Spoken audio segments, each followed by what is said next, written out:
मैं बचपन से ही गॉड के कॉन्सेप्ट में उस तरह से बिलीव नहीं करता था जिस तरह से एक आम आदमी करता है।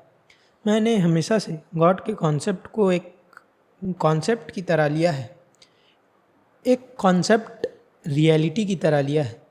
एक रियलिटी तो है मगर कॉन्सेप्चुअल ह्यूमन माइंड का कॉन्सेप्ट है ये कि एक गॉड होगा, ऐसा होगा, शिव भगवान जैसे होंगे, भोले होंगे और सबकी मदद करते होंगे, एकदम आसानी से बहक जाते होंगे, गांजा पीते होंगे और भी बहुत कुछ। एक मानव दिमाग के कल्पना के रूप में ही लिया है भगवान को, मगर काइंड ऑफ वो बिलीव या वो पर्सपेक्टिव था एग्नोस्टिक। भगवान हो भी सकते हैं या नहीं भी हो सकते हैं, होंगे भी तो उस तरीके से नहीं जैसे ये कल्पना करते हैं।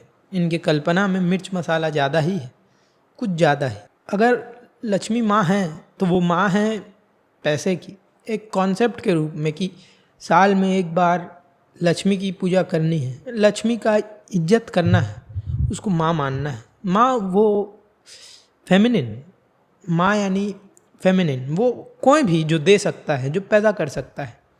तो एज एन कॉन्सेप्ट जाना मैंने माँ को, लक्ष्मी को। पैसे का पैसे का डिसरिस्पेक्ट नहीं करना है, लक्ष्मी का डिसरिस्पेक्ट नहीं करना है। दोनों एक ही चीज़ हैं अगर कहा जाए। लक्ष्मी को लात नहीं मारो या पैसे को लात नहीं मारो, अन्न को लात नहीं मारो, एक ही बात है। मैंने सरस्वती को भी वैसे ही कॉन्सेप्ट से समझा। मैं किताबों में सही में भगवान को नहीं देखता था, एक रिस्पेक्ट को देखता था, एक भगवान की, जो भगवान है as an concept, not reality. उसके पीछे कुछ रीज़न है, जिस रीज़न के कारण से उस भगवान को वहाँ पर बना के रखा गया है ताकि उसकी पूजा हो सके या उसको प्रिजर्व कर कर रखा जा सके, उसको उसका रिस्पेक्ट दिया जा सके। वैसे ही यहाँ पे जो गौ माता है, बहुत ज़्यादा ही रिस्पेक्ट करते हैं गौ माता की। अभी अभी न्यू वेव है थॉट का, उसमें भी उसी कॉन्सेप्ट को देखा कि गाय दूध देती है और अगर गाय से ही कितने कितने परसेंट लोगों का घर चलता है और पोषक चीज़ है दूध, तो फिर वो भी देती है, वो भी माँ का काम करती है, तो वो भी माँ के लायक है। मगर सही में माँ नहीं है। धरती माँ भी देती है, अनाज देती है, पेड़ पौधे फल देती है, तो वो भी माँ है। यहाँ पे माँ का कॉन्सेप्ट वैसे है, देवता का कॉन्सेप्ट वैसे है। देता कोई नहीं है, मैंने ऐसा जाना, देता कोई नहीं है, मगर जो चीज़ मिल रहा है और जिस भी कारण से मिल रहा है, अगर उसका रिस्पेक्ट करना है, डायरेक्टली इनडायरेक्टली उसका पूजा करना है, तो वो उसको एक गॉड बनाकर भी पूजा जा सकता है। मगर जिसने इस कॉन्सेप्ट को बनाया होगा उसके दिमाग में यही रहा होगा और मैं यही सोच सकता हूँ। मगर जैसे जैसे ये आगे बढ़ा, उसकी जो अंडरस्टैंडिंग थी उस गॉड, उस देवता के पीछे, उस रिलीजन के पीछे, वो हट गया। जैसे मोहम्मद ने सही में जाना होगा अल्लाह क्या है, मगर कुछ रहा होगा ऐसा ही कुछ रीज़न उसके पीछे भी, मगर अब यहाँ आते आते वो एक कट्टरवादी सोच का हिस्सा बन गया है। अब अल्लाह को कोई कुछ बोल नहीं सकता, छू भी नहीं सकता, वरना उसका गला काट दिया जाएगा। जबकि कुरान में ऐसा कुछ भी नहीं है। कुरान उतना कट्टरवादी नहीं है, सिवाय इसके कि कुरान को नहीं बदला जाएगा, मगर उसके मानने वाले उससे कई कई कई गुना ज़्यादा कट्टरवादी। बचपन में एक बच्चे के पास इतना दिमाग तो नहीं होता कि वो खुद से सोच पाए, तो वो सब कॉन्सेप्ट्स और कॉन्सेप्ट हैं को मैंने खुद से सोचा भी नहीं था। आप ऐसा कह सकते हैं कि मुझको शिक्षा ही वैसी मिली थी, एग्नोस्टिक शिक्षा, कि ठीक है गॉड हैं मगर उस तरीके से नहीं, भक्ति के रूप में नहीं, एक कॉन्सेप्ट के रूप में, मानने के रूप में नहीं, एक जानने के रूप में। और एक बच्चा क्योंकि सोच नहीं सकता, अगर उसको यह बताया जाए कि भगवान है, जानने के रूप में नहीं बल्कि मानने के रूप में, रिस्पेक्ट करने के रूप में नहीं बल्कि पूजने के रूप में, और एक कट्टरवादी सोच से, तो उसको सत्य मानने लगता है। मगर अगर वो इस कंडीशन में है जहाँ वो लॉजिक और बाकी रीजंस को असर्ट कर सकता है, और ऐसा समझिए कि ह्यूमन साइकोलॉजी में ऐसा कर पाना बहुत मुश्किल है अगर उसको उस तरीके से ही शिक्षा दे दिया गया है। ह्यूमन साइकोलॉजी बहुत से बायसेस के साथ चलता है, बहुत से ह्यूमन माइंड बहुत सी चीज़ों को इग्नोर करता हुआ चलता है। आपको अगर स्विफ्ट लेना है तो स्विफ्ट ही दिखेगा, ऐसा लगेगा कि स्विफ्ट का सेल बहुत ज़्यादा होता है, जो कि होता है, मगर जितना होता है उससे कई गुना ज़्यादा लगेगा। ये ह्यूमन साइकोलॉजी का हिस्सा है, बायसनेस। वही बायसनेस अपने रिलीजन के प्रति, मैं के प्रति रहती ही है। फर्स्ट थिंग जो साइकोलॉजी में अगर आप पढ़ेंगे तो आप पढ़ेंगे ह्यूमन माइंड कितनी गलतियाँ करता है चीज़ों को पकड़ने में, पैटर्न्स को पकड़ने में, सत्य को जानने में और बायसनेस रखने में। यही बायसनेस बहुत से लोगों के दिमाग में बचपन से भर दिया जाता है, जो आगे चलकर चलते जाता है और आखिरी दम तक चलते जाता है, जिसको ये फिर पास ऑन करते हैं, जो फिर आगे चलते जाता है।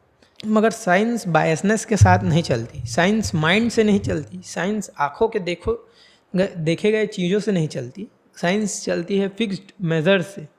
और इसी कारण से जैसे जैसे साइंस आता गया, biasness, concept of personal God ख़त्म होता गया। और जैसे जैसे आदमी साइंटिफिक होता जाएगा, और सिर्फ एक तरीके से साइंटिफिक नहीं होगा, बायस्ड तरीके से, बल्कि उस साइंटिफिक माइंड को वो हर जगह लगाएगा, तो वो पाएगा कि गॉड साइंटिफिक नहीं है, उनका कोई मेज़र नहीं है।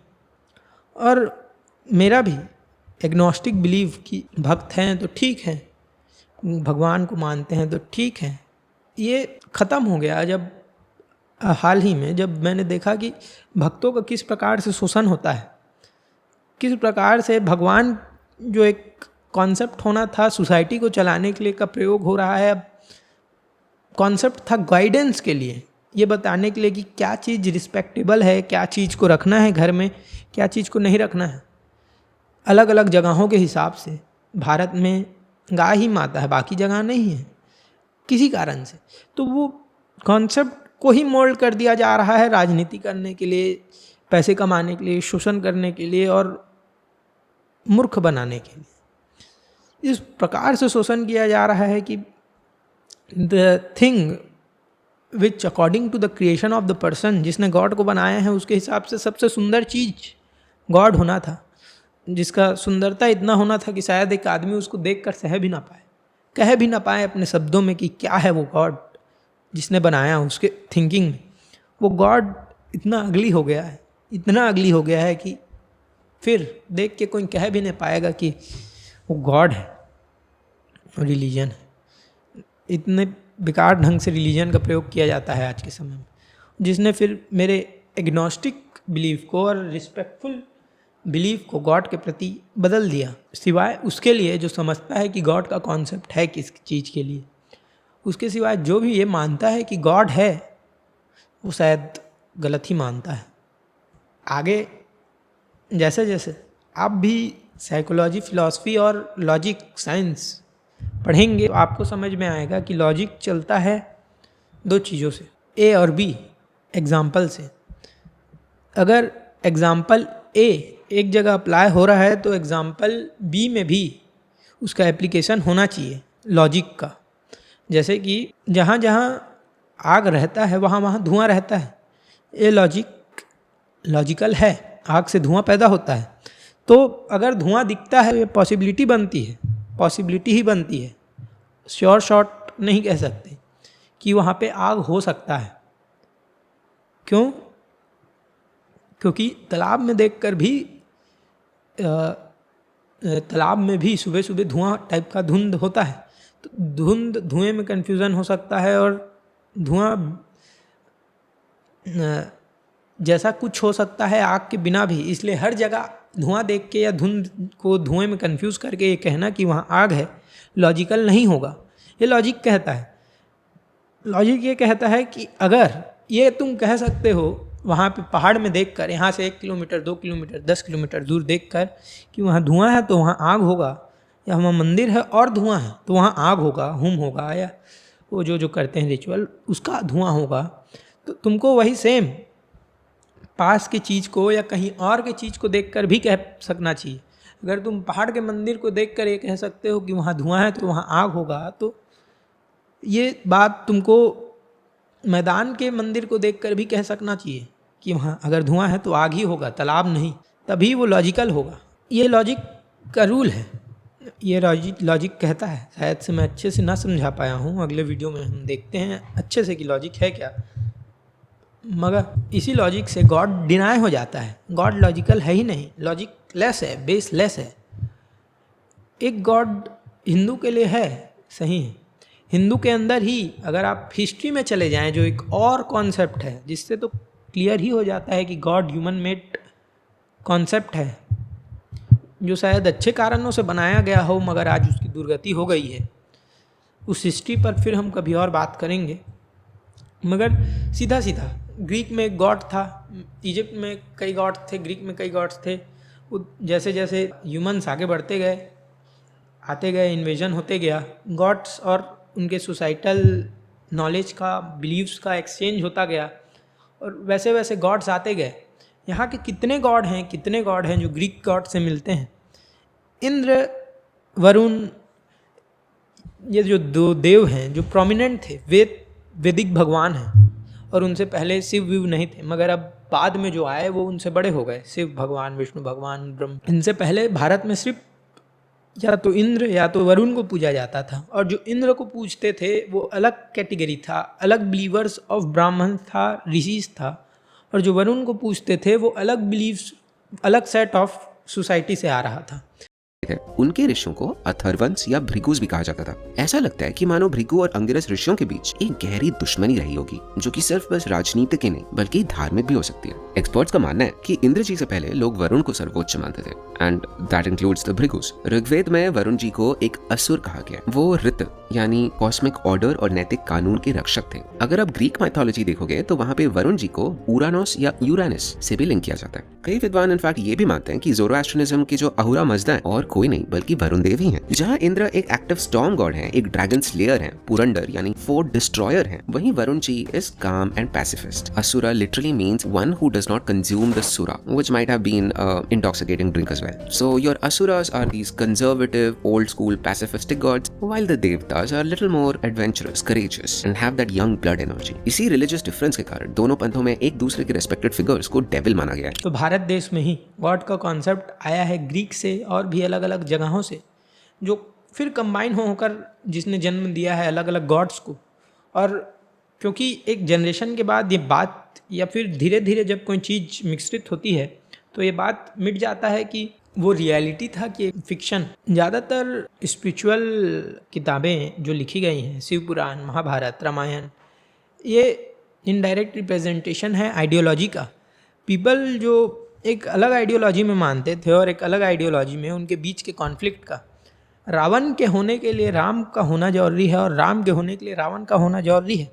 यहाँ पे दोनों बुरे नहीं हैं, दोनों ही बुरे नहीं है। बुरा होता ही क्या है, गलत होता ही क्या है। जिस पर्सपेक्टिव से आप राम को कंज्यूम कर रहे हैं, आप राम को गॉड मान रहे हैं, और जिस पर्सपेक्टिव से जो रावण के भक्त थे, जो रावण को उस वक्त पूछते थे, जिनका बात बनना ख़त्म हो गया क्योंकि राम की आइडियोलॉजी जीत गई उस वक्त, तो उनके लिए रावण सही था और इनके लिए राम। और इन्होंने राम के पर्सपेक्टिव से राम का गुणगान लिखा। दोनों गॉड नहीं थे, जो जीतता वो गॉड बनता। दो आइडियोलॉजीज थे।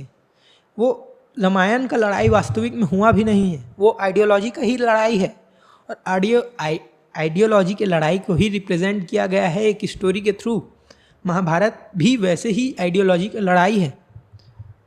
रियलिटी में नहीं हुए कौरव और नहीं हुए पांडव और वो सब कहानियाँ जो उसमें हैं, मगर वो जिस चीज़ को रिप्रेजेंट कर रहा था, कौरव और पांडवों के बीच का लड़ाई को, एक सेट ऑफ बिलीव जो पांडव मानते थे और एक सेट ऑफ बिलीव जो कौरव मानते थे, वो पूरे भारत देश में हुआ था। और एक सेट ऑफ बिलीव को ही रिप्रेजेंट करता है गॉड, और एक सेट ऑफ बिलीव होता है एक सेट ऑफ पीपल्स का।